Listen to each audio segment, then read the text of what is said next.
Have you ever looked at someone with a big six-figure salary and just wondered, how are they still broke? It's this weird paradox, right? You see it everywhere. It kind of proves that just making more money by itself is actually a trap. So we're going to break that down because the real solution isn't about earning more. It's about mastering something called the gap. And look, this isn't some made-up story. This is a real thing that happens, and it perfectly captures this huge, hidden problem in how we think about money. It's not about the Tesla, it's not about the lawnmower, it's about a fundamental misunderstanding of what wealth actually is. You know, we're all taught to think that a bigger paycheck means you've made it, that it equals a better life. But for so many people, it just leads to bigger bills, more stress, and absolutely zero forward progress. We're all out here chasing an illusion. So what is really going on here? Seriously, how can folks who are technically in the top 20% of earners feel just as financially fragile as everyone else? Well, the answer has nothing to do with their income. It's about this invisible force that's constantly working against them. Okay, this right here, this is the villain of our story, Parkinson's Law. You get a raise, and what's the first thing you think? Ooh, I could get a bigger apartment. You get a bonus, and suddenly that big vacation feels like a necessity. It's like this financial gravity that's always pulling you down, keeping you on a treadmill no matter how fast you run. And this isn't some rare thing. A 2023 report from Lending Club found that 52% of Americans making over $100,000 a year are living paycheck to paycheck. Just let that sink in for a second. More than half are one emergency away from real trouble. Clearly, the old way of thinking isn't working. So what's the answer? Well, we need a whole new metric, something that cuts through all the noise about salaries and what your house is worth. It's time to start thinking about your finances like a business would and focus on the one number that actually builds real wealth, your personal profit margin. And this is it. It's called the gap. It's not about how much money flows through your hands. It's about how much money sticks to your hands. This is your surplus, your profit. This is the money you can actually put to work to build the future you want. And here's the key takeaway. The size of your gap is way more important than the size of your paycheck.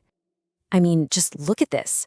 This slide completely flips the script on what we think of as wealthy. Who's actually getting ahead here? It's not the person earning 4 times more. It's the person with the $10,000 gap. They're the one actually building wealth, while the other person is just a middleman, passing money along to their landlord and the car company. Okay, so if the gap is the holy grail, the number one thing to focus on, how in the world do we make it bigger? And no, it's not about eating ramen for the rest of your life. It's about a really clear 2-part strategy. You can attack this from both sides. You can widen that gap from both ends. You play defense by strategically controlling your expenses, and you play offense by boosting your income. Pretty straightforward, right? But here's the thing. Most of us get it backwards. Now, good defense is not about cutting out your daily latte. Let's be real, that's a rounding error. It's about focusing on the 3 giant buckets that drain most of our money: our house, our car, and our food.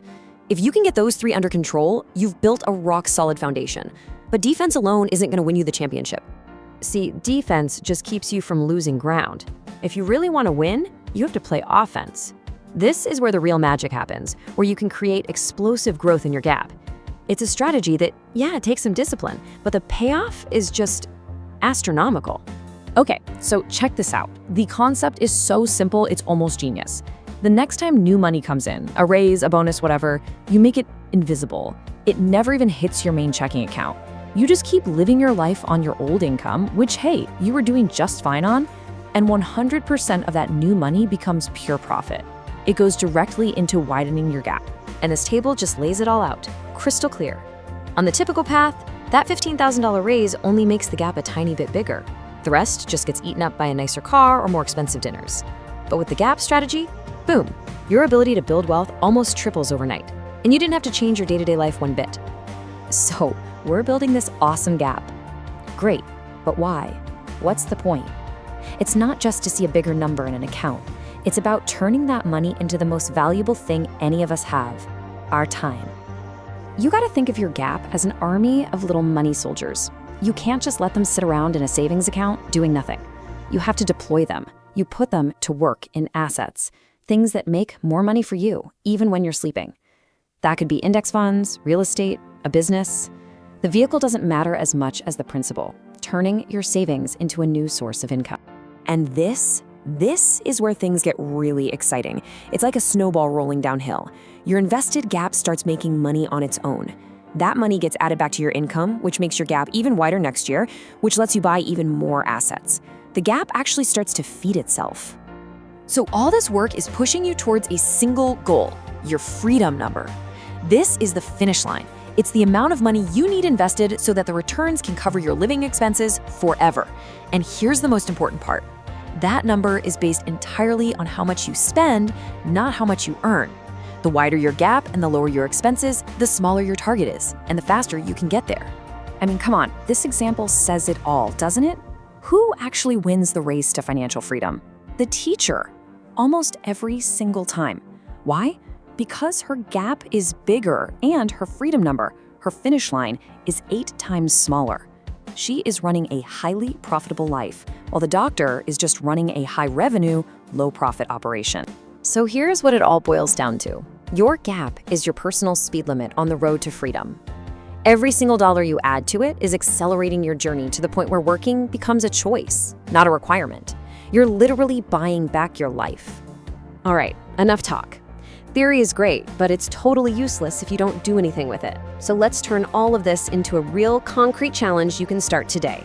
And this really gets to the heart of it. It's the big question you have to ask yourself. Because widening your gap means you have to care more about the invisible number growing in your investment account than you do about the visible stuff everyone else is chasing. It's a choice. Do you want to look rich or do you want to be rich?